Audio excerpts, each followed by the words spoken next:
Y había allí un hombre que hacía 38 años que estaba enfermo.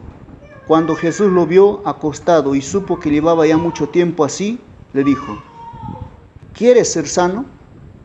Señor, le respondió el enfermo, no tengo quien me meta en el estanque cuando se agite el agua.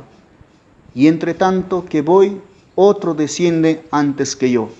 Jesús le dijo: levántate, toma tu lecho y anda. Y al instante aquel hombre fue sanado y tomó su lecho y anduvo. Y era día de reposo aquel día. Aquí vemos Jesús que dice: después de estas cosas había una fiesta de los judíos.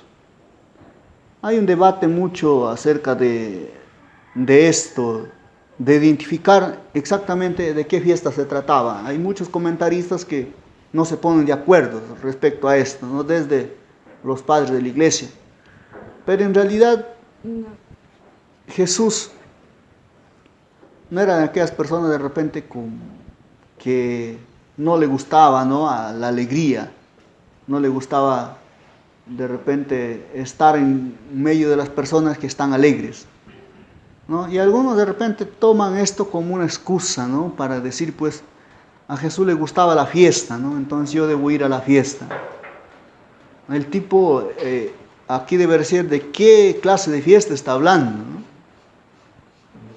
Porque a veces a cualquier cosa, nosotros en el mundo actual, a cualquier cosa le llamamos fiesta, ¿no? A cualquier cosa le llamamos fiesta. Pero aquí dice, había una fiesta de los judíos y Jesús fue allá.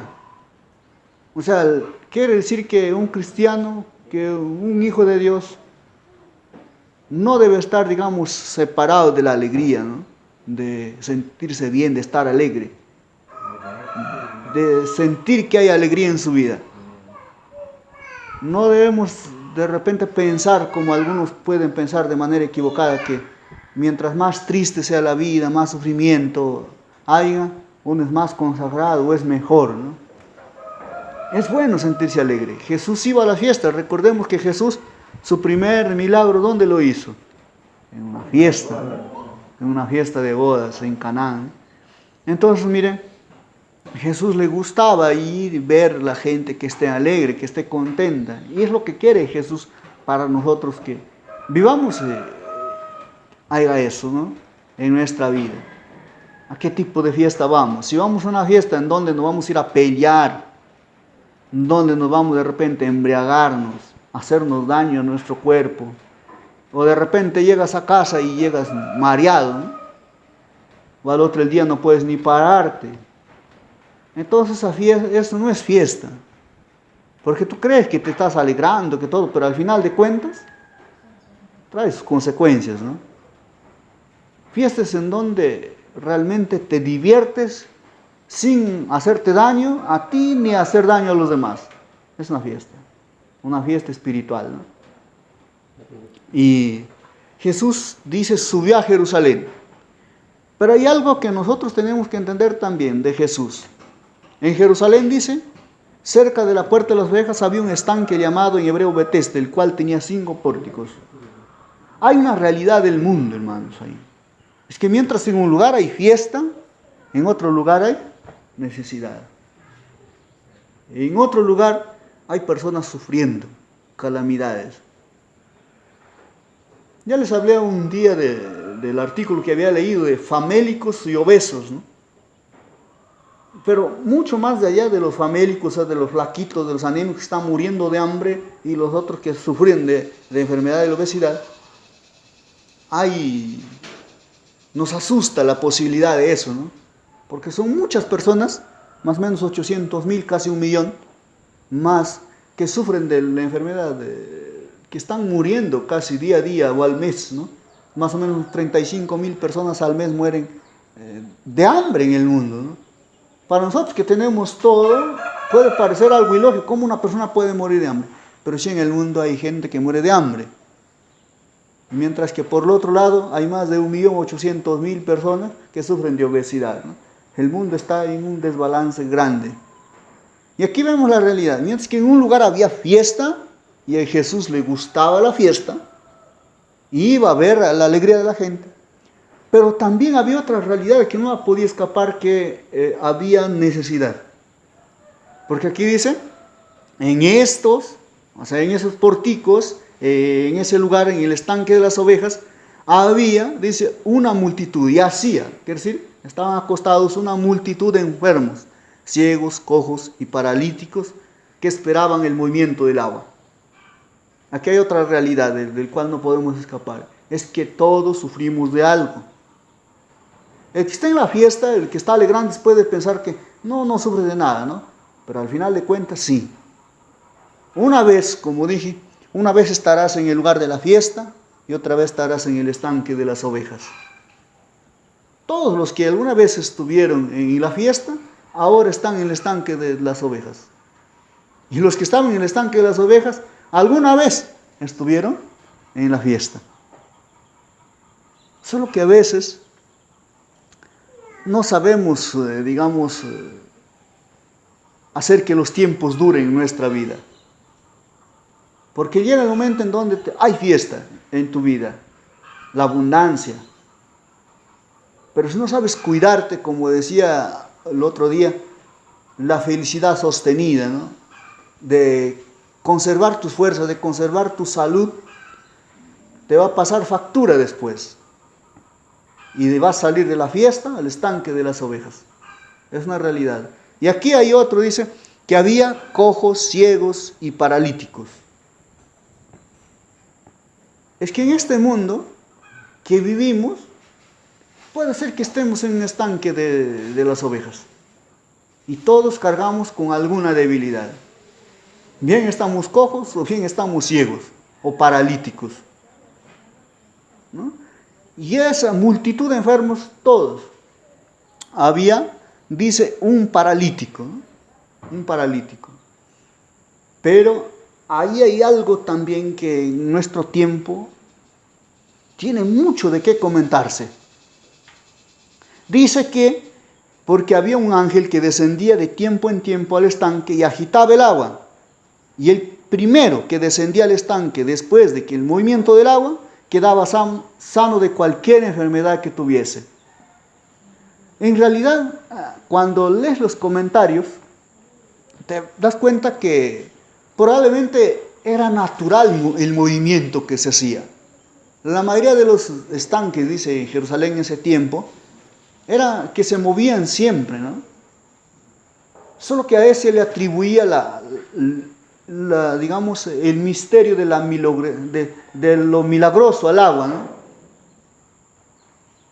Y ahora nosotros, por ejemplo, en nuestro tiempo, hay tradiciones, hay costumbres que solucionan, ¿no? Hay gente que vive buscando, por ejemplo, el trébol de las 5 hojas, ¿no? Y encuentras eso, vas a encontrar la felicidad, la fortuna. Hay gente que corre tras las cuevas, ¿no? Las catacumbas, para hacer rituales. Y no son gente que no tengan dinero. A veces hay políticos, hay cantantes, gente famosa, gente de teatro, ¿no? Que entran a esos lugares y hacer rituales grotescos. Se bañan con la sangre de la gallina negra, de la cabra negra, ¿no? Una serie de... ¿Para qué? Para supuestamente encontrar la felicidad. Allá en Piura, ¿no? No sé, de repente hay algunos que son de Piura por acá, ¿no? Hay lo que es las guaringas de Huancabamba, dicen, ¿no? Hay gente que gasta su dinero y va ahí porque le hicieron algún daño o porque quiere darse el baño, encontrar la estrella de la mañana, ¿no? Mi papá hablaba de eso. Encuentra la estrella de mañana, encuentra la fortuna, la salud, el dinero, ¿no? Todo. En ese tiempo había tradición. Y había gente, mira, imagínate este hombre, más o menos unos 38 años, esperando que se agite el agua para que él sea sanado. Es gente que esperaba un milagro. Y aunque no quieras aceptarlo, en algún momento de tu vida tienes que esperar un milagro. Y no hay nada de mal en esperar un milagro. El problema es en dónde y de quién esperas ese milagro. Porque ahí va a depender en que ese milagro pueda ser realidad en tu vida o no. Hay gente que quiere la fortuna, se va a dar y compra toda una serie de cosas para darse un baño de florecimiento. Y sigue diferentes rituales. O lo hacen daño, o piensa que lo hacen daño y se va, ¿no? Había una señora en Rioja que se desaparecía cada 15 días. Cada 15 días. Se peleaba con alguien y se desaparecía. Y al final descubrieron, ¿no? Se peleaba con alguien y ¿saben lo que hacía?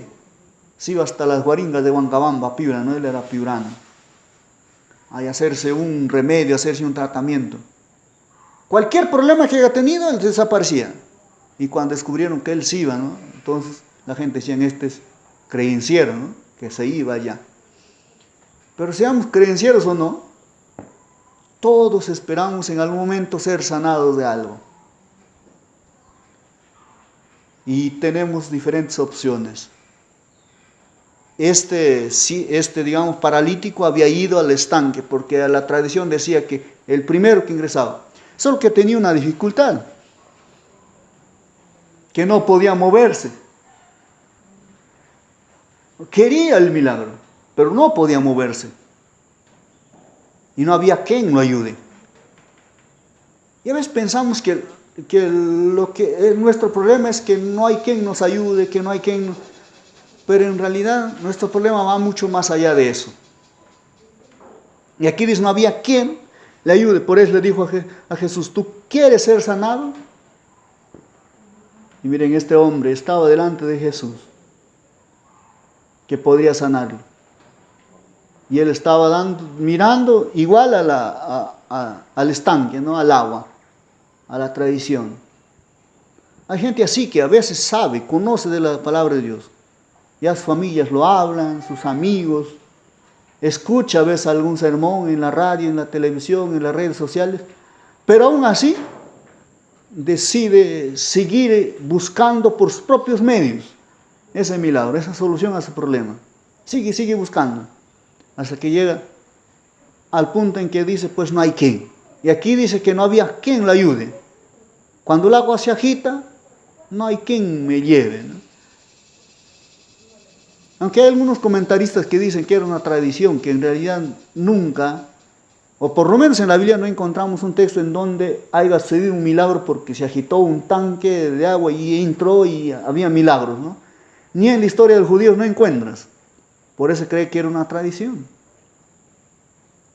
Una tradición que en realidad no era cierto. Es como decir, simplemente se creía que era así, pero no, al final de cuentas no era así. Y entonces es parte de lo obvio, es parte de la fe que a veces la gente tiene en algo. Por ejemplo, a veces hay gente que nos levantamos, prendemos el caño de agua, por la confianza de que hay agua ahí. O enciendes la luz y brilla el foco. Tú no te explicas, nadie se explicó cómo funciona, es que, por ejemplo, aquí en este lugar, ¿no? Cómo es que una batería atrapa a través del panel la luz del sol. Tú no sabes de eso. Y se va por el cable y va al foco, y el foco y tiene todo y produce luz. Pero aunque no sabes de eso, tú tienes fe en que va a prender. Un ejemplo más práctico, por ejemplo. Tú quieres viajar a Lima, vas a Tocache. Subes al bus, no sabes, no conoces al chofer. No sabes cuánto tiempo va, si tiene experiencia manejando o no. De dónde es, si es buena persona, mala persona. No sabes. Pero llegas y te pones a dormir. Duerme, ¿no? Confiando en un hombre, confiando en una persona que te puede hacer llegar a tu destino. O un avión. Ves personas que no conocen al piloto, no conocen nada y se duermen en el avión. Sin saber lo que pasará durante esa hora y media hora, o 2, 3 horas que durará el vuelo, ¿no? Se duermen. Vamos más allá. Como dijo Alejandro Bullón, la vaca es negra, come pasto verde, y aunque nadie te ha explicado cómo da leche blanca, y nosotros tomamos la leche. No sabes cómo, o sea, no entiendes. Por eso sabemos personas que queremos tener todo claro, que queremos todo entenderlo para recién creer. Por eso que Jesús buscó a un paralítico que tenía 38 años de enfermedad. Porque los seres humanos somos expertos buscando excusas, explicaciones.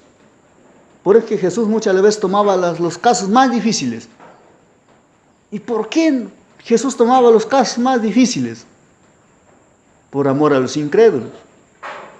Porque el incrédulo trata de explicarle todo. Mire, es que esto así. Incluso estaba viendo experimentos de cómo habría matado David a Goliat, ¿no? Con demostración científica, así es posible y todo, ¿no? Se movía todo. No creen que es un milagro de Dios, no creen que David pudo matar así, ¿no? O tratan de encontrar explicaciones. Si Jesús hubiese tomado a alguien de 1 semana, 2 semanas, habían dicho, en realidad no era paralítico, ¿no? De repente tenía alguna otra enfermedad y pues lo sanó. Pero 38 años ya no había excusa, ¿no? Por ejemplo, la resurrección de Lázaro. Si hubiera estado 2, 3 horas muerto, habían dicho, parecía muerto, ¿no? Estaba con catalepsia o algo, ¿no? Se ha desmayado. Pero 4 días dice que estaba ya, estaba en descomposición, ¿no? Y entonces el incrédulo no tenía excusas. Cualquier persona incrédula, después de leer la Biblia y ver todo esto, no puede seguir siendo incrédula. No puedes. Y ahí Tomás dijo, Señor, si yo no meto mi mano en tu costado, no creeré que tú estás vivo, ¿no? No creeré que eres tú. Y Jesús le dice, Tomás, ven, mete tu mano. Tal vez esa herida estaba fresca, ¿no? Porque no hacía muchos días. Y de repente en lo que lo metía va a causar dolor, ¿no?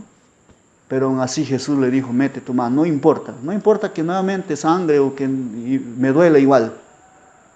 No importa, con tal de que tú metas tu mano. La palabra de Dios dice, probadme a mí, si no abriré las ventanas de los cielos, derramaré sobre vosotros bendición hasta que sobreabunde. Dios nos invita muchas veces a probarnos, a veces cuando somos incrédulos, ¿no? Porque todo queremos explicaciones.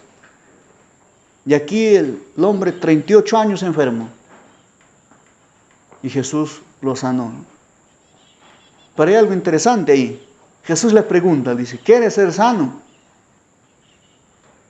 Es como si tú estás enfermo y te digo, ¿quieres ser sano? ¿Quieres sanarte? Es algo ilógico, ¿no? Alguien se molestaría, diría, pero ¿qué pregunta es esa, no? Obviamente que estoy enfermo, quiero ser sano. Y obviamente él estaba en un lugar en donde supuestamente quería encontrar la medicina, quería ser sanado. Pero Jesús cuando pregunta, ¿sabe por qué pregunta? Porque hay gente que no quiere ser sanado en realidad, a pesar de que está enfermo. Porque como enfermo, de repente el familiar lo cuida mejor, lo atiende. Y en cierta forma le conviene estar enfermo, ¿no?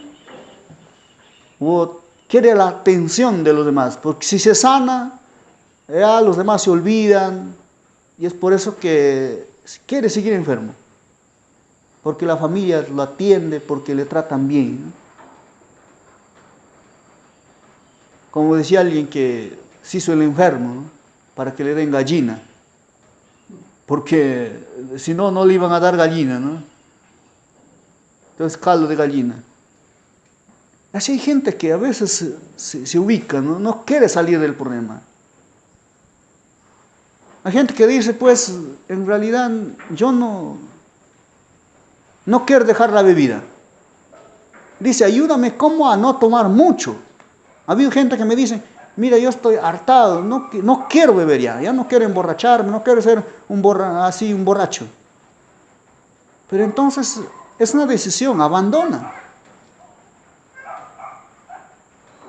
Como un joven que me decía, no sé cómo yo puedo dejar de ver estos videos. No sé cómo dejar de escuchar esta música. Fácil, agarra el celular, elimina. Pero no quería eliminar. Y entonces, ahí está, ¿no? Queremos disminuir. Estamos eligiendo entre morir de hambre o morir de sed, porque igual vas a morir. El querer disminuir algún poquito es simplemente alargar más la agonía. Hay gente que en realidad no quiere abandonar el pecado. No quiere abandonar el estado de repente de miseria donde se encuentra. No quiere, porque en cierta manera le conviene.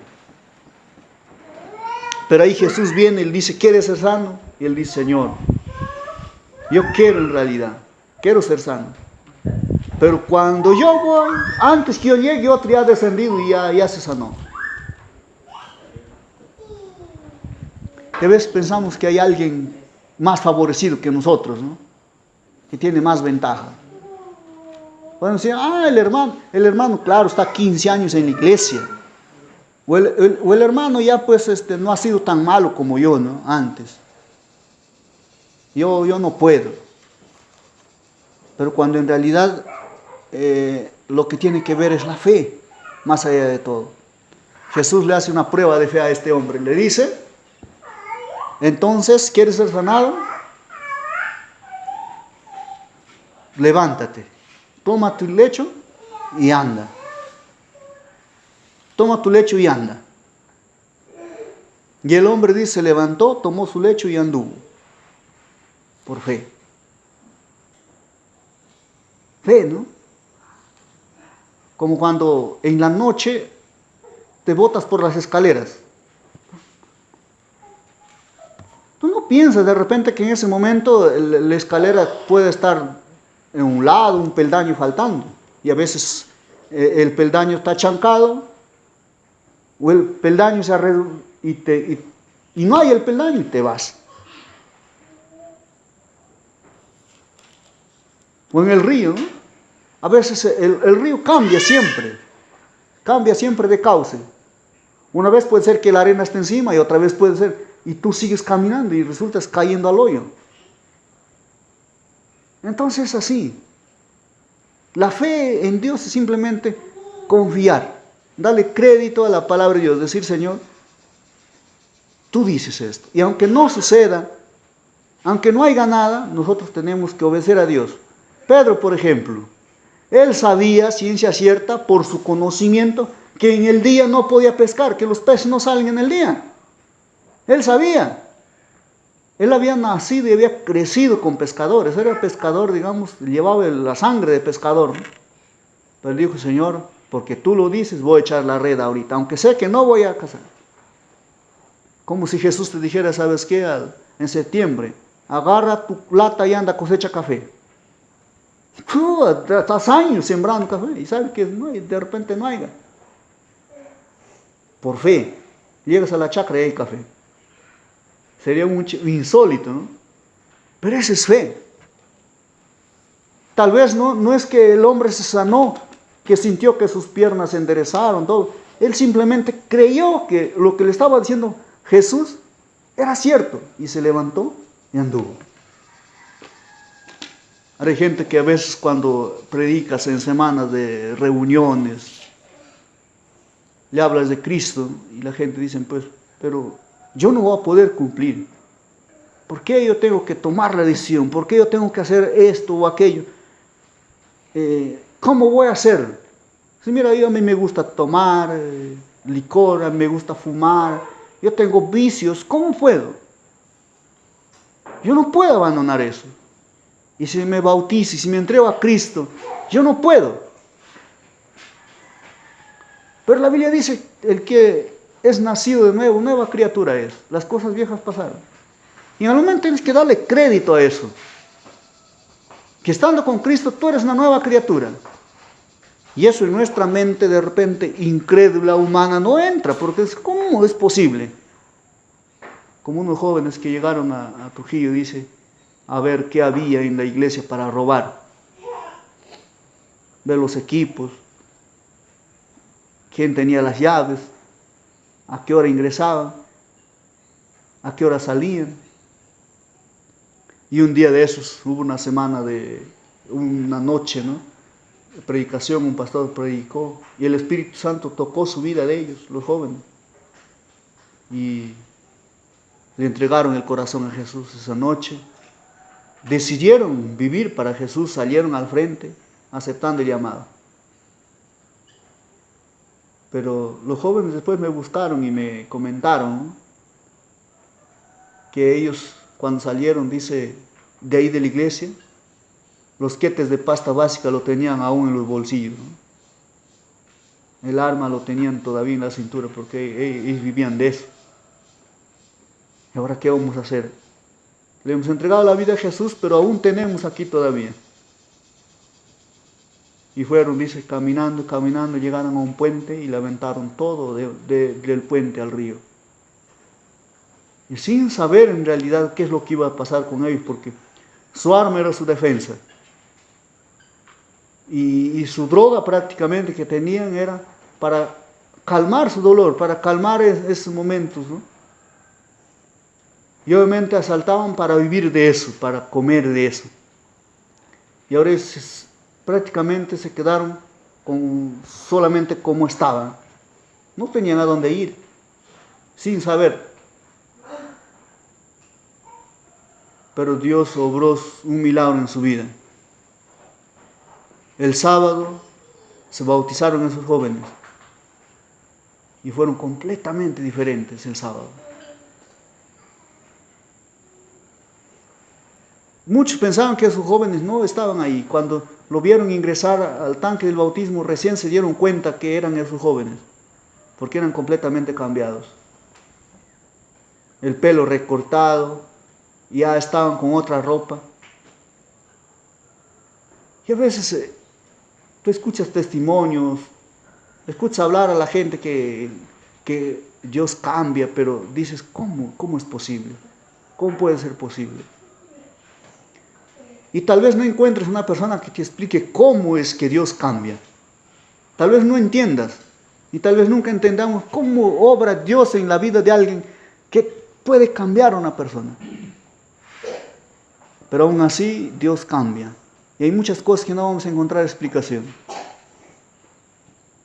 Pero solamente basta creer, tener fe, confiar.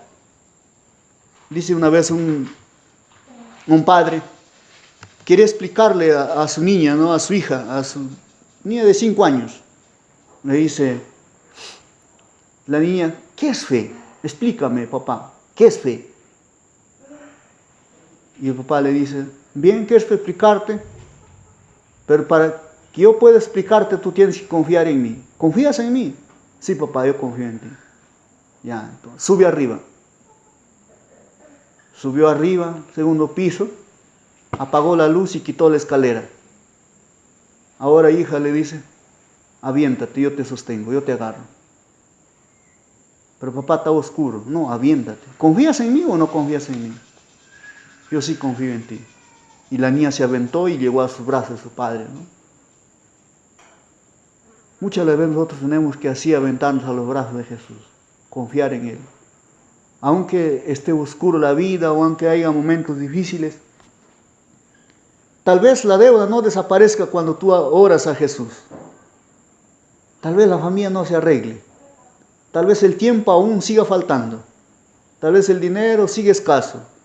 Tal vez la enfermedad en el momento no se vaya. Pero esa es fe, confiar. A pesar de todo, decir, Señor, no importa. Cuando el tiempo falta, por fe tenemos que dedicarle. ¿Por qué estamos aquí hoy día? No es porque no tengamos que hacer.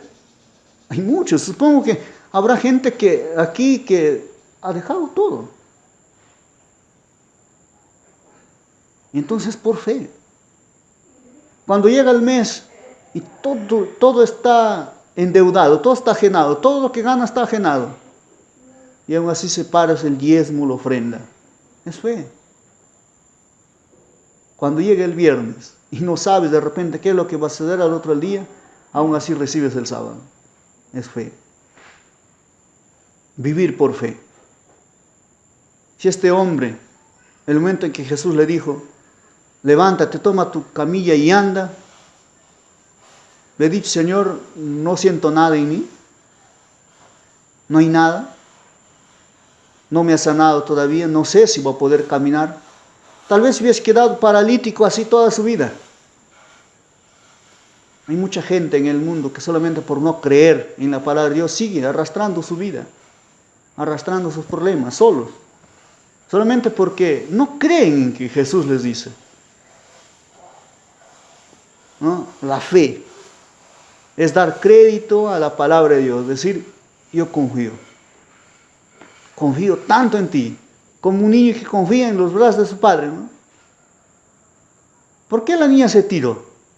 Porque sabía que su padre no le estaba mintiendo, que no iba a dejar que se lastime. Y así nosotros debemos confiar en Jesús.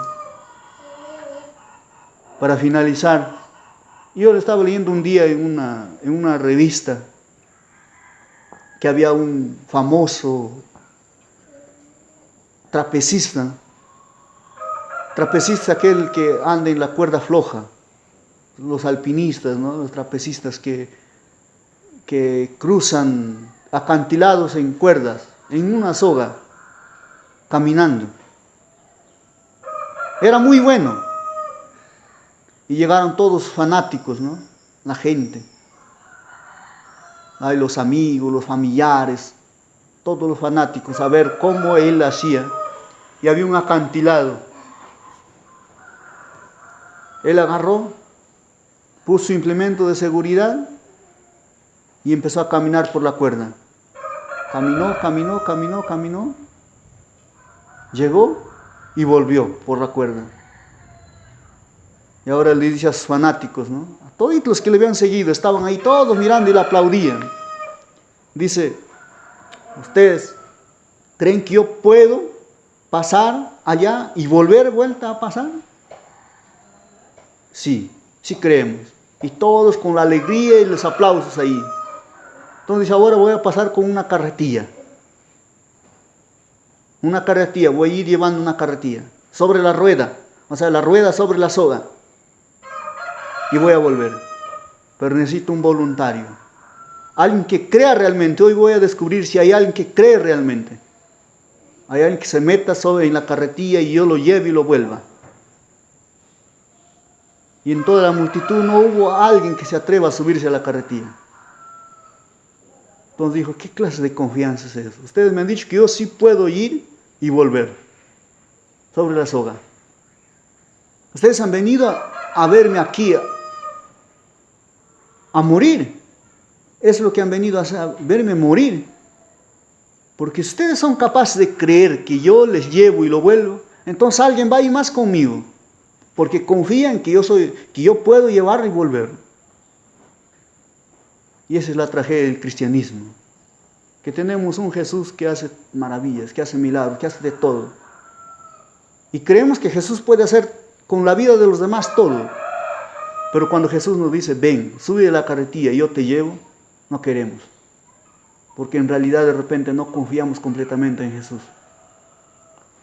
Porque tal vez tenemos dudas, temores. Pero fe es meterse en la carretilla, sabiendo que Jesús nos puede llevar y nos puede volver con bien. Hay un texto que me acompaña todo el tiempo a mí. Lo leí antes incluso de bautizarme, en un libro. Mi papá había comprado los libros, ¿no? Humbo le estaba contando en la mañana, antes de que yo me entregue a Cristo, ¿no? Antes de que yo llegue a la iglesia, yo no creía. Ni siquiera creía que Dios ni nada, ¿no? Había leído tantos libros que me habían turbado la mente. Y en ese lapso, cuando mi papá, mamá, mis hermanos, todos estaban entrando a la iglesia, yo me estaba quedando afuera. Yo iba, pero no iba como por fe, sino sí me iba pues solamente porque la familia no se sienta mal, porque me invitaban, por no hacer sentir mal a los familiares, los amigos. Y de ahí llegó un momento en que mi papá compró unos libros, Conectando con Jesús, un combo de 11 libros. Y leí ahí el libro que decía Patriarcas y Profetas, cuando hablaba de Abraham. Y hay un texto que desde entonces primero me pareció un texto gracioso, pero ya cuando me entregué a Cristo, ese texto ha llegado a ser algo importante. Dice: la voluntad de Dios jamás te llevará donde su gracia no te proteja. Nunca. En el lugar donde estés, la gracia de Dios siempre te va a proteger. Pero hay otro libro que también lo leo bastante, que es el Camino a Cristo. Camino a Cristo dice un texto: Dios es tan sabio que nunca puede equivocarse, con nada ni con nadie.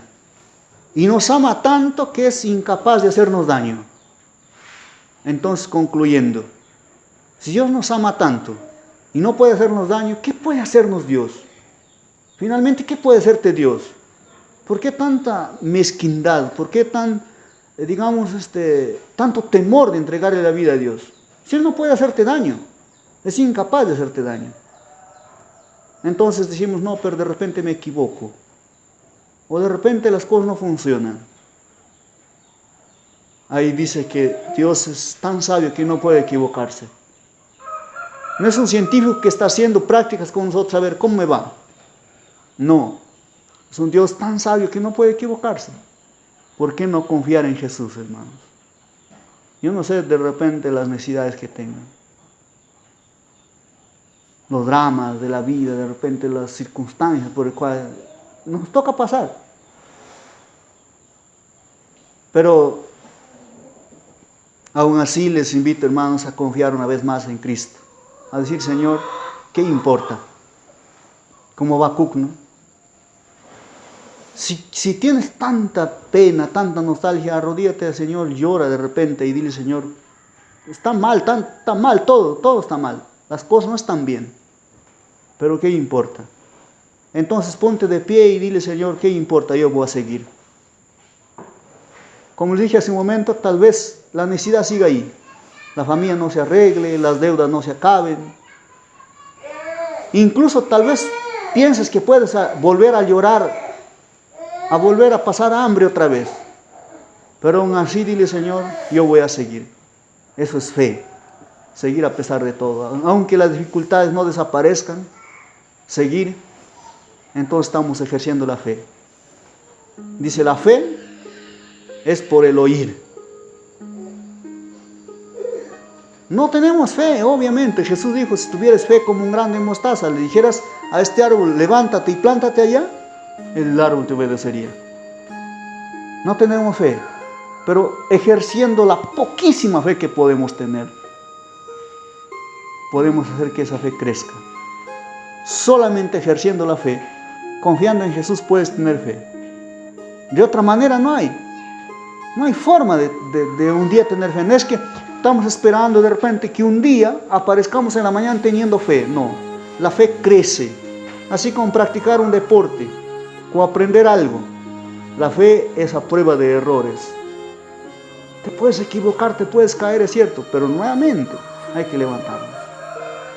Al ejercer la fe, corremos el riesgo de equivocarnos, de sufrir, de lastimarnos. Pero tarde que temprano, la fe crecerá. Y entonces, nada de lo que sucede en nuestra vida nos va a sorprender o nos va a mover de lo que creemos. Yo quiero invitarles, hermanos, a orar en esta mañana para terminar. Vamos a orar. Padre nuestro que estás en los cielos, te damos gracias, Señor, por el mensaje de esta mañana. Porque todos quizás llevamos una carga que esté paralítico en nuestra vida. Habemos personas que queremos cambiar, que queremos salir de la vida equivocada, de la vida de repente de miseria, de dolor, de sufrimiento. Pero quizás habrá personas que no quieran hacerlo simplemente y seguirán arrastrando ese problema por el resto de su vida. Pero en esta mañana, Señor, hay muchos de tus hijos aquí que queremos salir, queremos abandonar la vida de mediocridad quizás espiritual. Queremos ponernos en tus brazos y avanzar cada vez más, salir del terreno que ya conocemos a un terreno desconocido, al terreno que nos guías tú, Señor. Mi Padre querido, eso solamente podemos hacerlo por fe. y acrecienta nuestra fe, Señor, en esta mañana. Al igual como esa niña, quizás nos arrojamos a tus brazos, porque sabemos que nos amas tanto y no puedes hacernos daño, y que nunca te equivocarás con nosotros, aunque parezca que algunas veces te equivocas, aunque parezca que alguna vez no nos amas, Señor, quieres hacernos daño. Quizás no entendamos, al igual que Job, lo que sucede con nosotros, lo que pasa en nuestra vida, pero ¿qué importa? Ponerse de pie y seguir adelante. Ayúdanos a vivir por fe, Señor. Guía a mis hermanos en todo lo que tengan que hacer. Tal vez las circunstancias sean adversas, tal vez no desaparezca la necesidad, las circunstancias, los obstáculos, pero ayúdanos a ejercer la fe ahí, Señor, a avanzar a pesar de que las cosas sean aún más difíciles, Señor. En el nombre de Jesús te pedimos. Amén. Muchas gracias, hermano.